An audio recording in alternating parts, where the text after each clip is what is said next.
नमस्कार, capital TV देख रहे हैं आप। मैं हूं आपके साथ पूजा। ब्रेकिंग नाउ में बड़ी खबर बिहार से आपको बता रहे हैं, जहां आज नीतीश कुमार की पुलिस ने बीजेपी के नेता कार्यकर्ताओं पर जमकर लाठियां बरसाई हैं। और बड़ी खबर यह सामने आ रही है कि जहानाबाद के बीजेपी के एक नेता विजय कुमार सिंह की मौत हो गई है।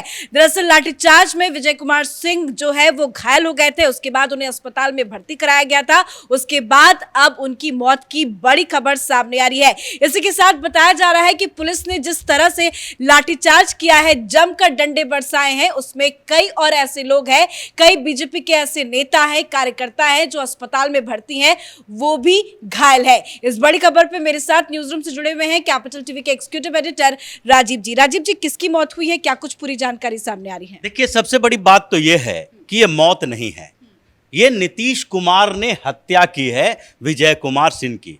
इसको मौत कैसे कहा जा सकता है? पुलिस, लाठीचार्ज और प्रदर्शन, ये तीन शब्द जो हैं वो सामान्य नहीं हैं। प्रदर्शन पहले से ही आयोजित किए जाने की सूचना दी जा चुकी थी कि बेरोजगारी, रोजगार के आश्वासन जो तेजस्वी यादव ने बड़े बड़े वादा किए थे कि 10 लाख रोजगार देंगे हम 5 सालों के अंदर, उसके खिलाफ प्रदर्शन था। शिक्षक भर्ती के जो तरीके बदले गए हैं, मतलब बिहार से बाहर के कोई टीईटी क्वालिफाई जाकर बिहार में टीचर की नौकरी कर सकता है, इस बातों को लेकर, साथ ही भ्रष्टाचार और जो चल रहे हैं बिहार में जंगल राज, उन सब के लिए प्रदर्शन का आयोजन किया गया था। इसकी सूचना पहले दी जा चुकी थी कि किन किन क्षेत्रों से गुजरता हुआ विधानसभा मार्च करेगा और विधानसभा तक पहुंचना था। लेकिन इसमें शामिल जो नेता थे उसके गरिमा का ध्यान रखना चाहिए, जिसमें भारतीय जनता पार्टी के सांसद, विधायक, विधान परिषद, साथ ही पूर्व स्पीकर और जो वर्तमान में नेता प्रतिपक्ष हैं, भारतीय जनता पार्टी के प्रदेश अध्यक्ष, विधायक, पूर्व मंत्री यानी कि सम्राट चौधरी, ये सारे लोग जब इतने बड़े बड़े नेता प्रदर्शन में शामिल हो रहे हैं, तो क्या ये उम्मीद, ये संभावना होती है कि जो कार्यकर्ता इनके साथ चल रहे हैं वो पूरी तरीके से बवाल मचा देंगे, तोड़फोड़ कर देंगे, हंगामा खड़ा कर देंगे? ये शांतिपूर्ण मार्च था। लेकिन नीतीश कुमार ने क्या किया? पुलिस को ऑर्डर दिया कि आप जाओ और जैसे ही विधानसभा की तरफ आना चाहे तो लाठी चार्ज करो। पहले जो वाटर कैनन का इस्तेमाल किया गया, फिर उसके बाद जब ये लोग नहीं रुके, अगर विधानसभा तक पहुंच ही जाते तो क्या ये लोग विधानसभा पर कब्जा कर लेते? विधानसभा पर कब्जा करने का प्लान तो था नहीं, कि ऐसा नहीं कि कोई विदेश से टेररिस्ट ऑर्गेनाइजेशन आया है या तालिबान है जो किसी विधानसभा या फिर संसद पर हमला करने आया है, जो कि वहां कब्जा कर लेगा और तख्ता पलट कर देगा। जी, और वैसे भी विपक्ष को पूरा हक होता है कि आप विरोध प्रदर्शन कर सकते हैं। बीजेपी विरोध प्रदर्शन कर रही थी, तो क्या अब नीतीश की सरकार किसी को विरोध प्रदर्शन करने भी नहीं देगी? बिल्कुल यही बात है कि जो नीतीश कुमार विपक्षी एकता की मीटिंग कर रहे हैं, जो पूरी विपक्षी पार्टियां डेमोक्रेसी की हत्या की बात कर रही है, कहां है बिहार में डेमोक्रेसी? इसी को डेमोक्रेसी की हत्या करते हैं और नीतीश कुमार के ऊपर यह हत्या का बोझ है। अगर नीतीश कुमार तत्काल इस्तीफा नहीं देते हैं तो कहा जा सकता है कि नीतीश कुमार जो राहुल गांधी से मुलाकात कर रहे हैं, सोनिया गांधी से मुलाकात कर रहे हैं, अब नीतीश कुमार के अंदर नेहरू खानदान का जिन घुस गया है, जिसने साधुओं पर लाठीचार्ज करवाया इंदिरा गांधी की सरकार के समय, जिसने संसद मार्च करने वाले को जेल में डाला, जेपी जैसे नेताओं को जेल में डाला जो स्वतंत्रता सेनानी थे, उनकी बाद में मौत हो गई, इतना टॉर्चर किया गया।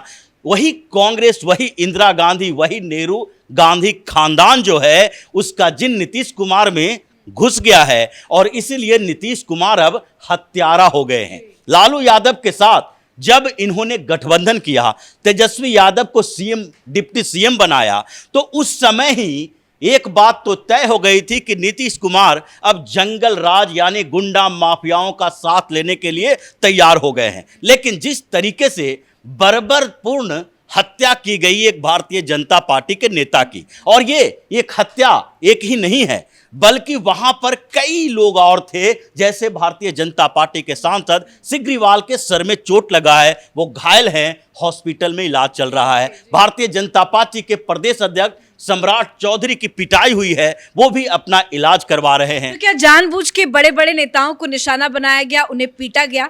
बिल्कुल यही बात है, क्योंकि बिहार में जो ये बड़े नेता हैं, सांसद हैं, प्रदेश अध्यक्ष हैं, नेता प्रतिपक्ष हैं, जो दिन भर मीडिया के सामने होते हैं, क्या पुलिस वाले, मजिस्ट्रेट, डीएसपी ये सब उनको पहचानता नहीं है?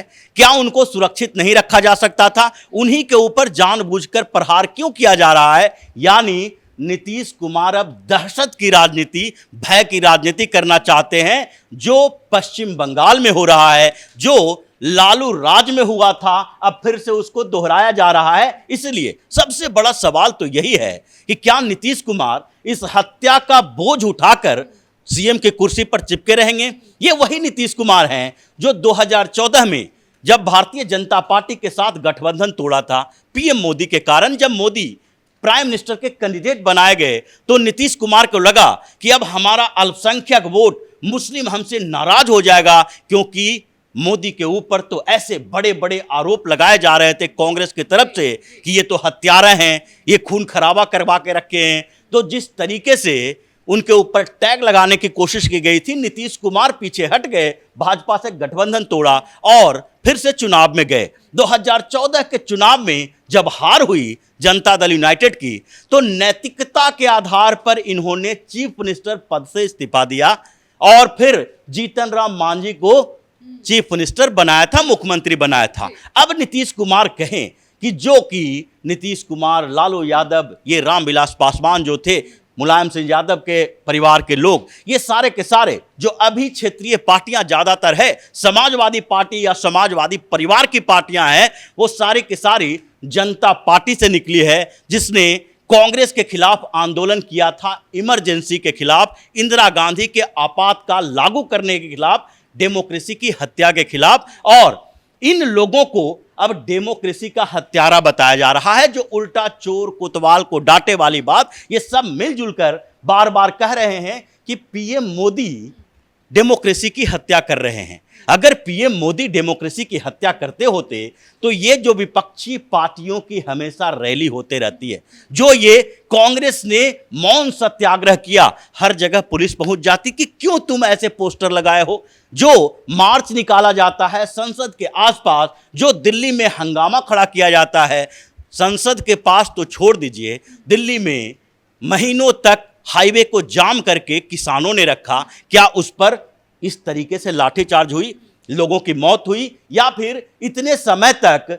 जो कि प्रदर्शन करती रही विपक्षी पार्टियां, किसी की हत्या की गई? लेकिन नीतीश कुमार को अब इस्तीफा देना चाहिए। अगर नीतीश कुमार इस्तीफा नहीं देते हैं तो इसका मतलब है कि बिहार में अब राष्ट्रपति शासन लगाने की सारी संभावनाएं दिख रही है और नीतीश कुमार के अपने ही विधायक अब उनका साथ छोड़ेंगे। जो पहले से चल रहा था कि 20 से 25 विधायकों ने बगावत के सुर आलाप लिए हैं और कुछ सांसद भी उनके खिलाफ हैं। अब वो अंतिम समय आ गया है कि जनता दल यूनाइटेड टूट जाएगा। नीतीश कुमार का इस्तीफा होना अब उनकी जरूरत भी है, मजबूरी भी है। इसलिए बिहार में जो अभी हुआ है इसको माफ नहीं बताया जा रहा है कि बीजेपी के जो एक नेता है विनय कुमार सिंह, उनकी मौत को लेकर अब बीजेपी के आलाकमान में भी भारी गुस्सा है और जिस तरह से बिहार में लाठीचार्ज हुआ है उसको लेकर अब जेपी नड्डा का भी ट्वीट सामने आया है। वो आपको दिखाते हैं। जेपी नड्डा ने ट्वीट करते हुए लिखा कि भाजपा कार्यकर्ताओं पर पटना में हुआ लाठीचार्ज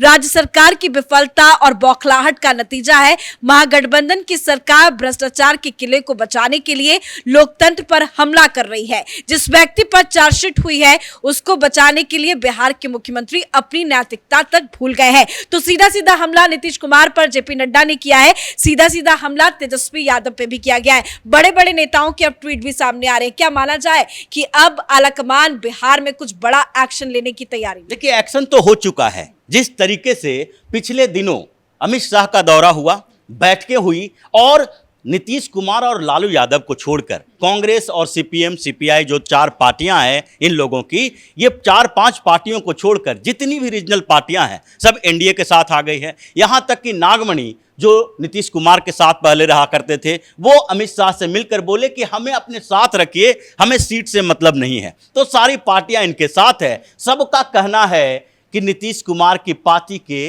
विधायक और सांसद इनके संपर्क में हैं, चाहे उपेंद्र कुशवाहा हो या आरसीपी सिंह हो या भारतीय जनता पार्टी के नेता हो या चिराग पासवान हो। सब लोग ये कह रहे हैं कि सबके संपर्क में कुछ कुछ नेता जदयू के हैं, और इसका मतलब है कि बिहार में जो होना था उसकी स्क्रिप्ट लिखी जा चुकी है। और ये यही हो सकता है कि जैसे पिछली बार जब मुंबई से चलकर शरद पवार पटना की मीटिंग में पहुंचे और उसके बाद जब रिटर्न टिकट लिए तो मुंबई में जाने के बाद क्या हुआ, शरद पवार के हाथों से सब कुछ छिन गया। हो सकता है कि 18 जुलाई को नीतीश कुमार बेंगलुरु की टिकट लें और जब वहां से वापस आएं तो उसके बाद बिहार में न उनके विधायक रहें न सांसद रहें और इनको खुद ही इस्तीफा देना पड़ जाए। फिलहाल बहुत बहुत शुक्रिया अपडेट के लिए। तो बड़ी खबर यही है कि बिहार में घमासान तेज है, मॉनसून सेशन चल रहा है, उसमें भी जमकर हंगामा देखने को मिल रहा है। आज चौथा दिन है, पर जिस तरह से सड़क में आज बीजेपी के नेताओं और पुलिस के बीच में झड़प हुई है, उसको लेकर अब नीतीश कुमार पूरी तरह से गिर चुके हैं। तेजस्वी यादव के साथ साथ नीतीश कुमार के इस्तीफे की भी मांग की जा रही है। और बड़ी खबर ये आ रही है कि नीतीश कुमार की पुलिस ने जिस तरह से आज बीजेपी के कार्यकर्ताओं पर लाठियां बरसाई है, उसमें एक बीजेपी नेता की मौत हो गई है। इस बड़ी खबर में मेरे साथ फिलहाल इतना ही। कैमरा पर्सन रवि के साथ मैं पूजा, कैपिटल टीवी।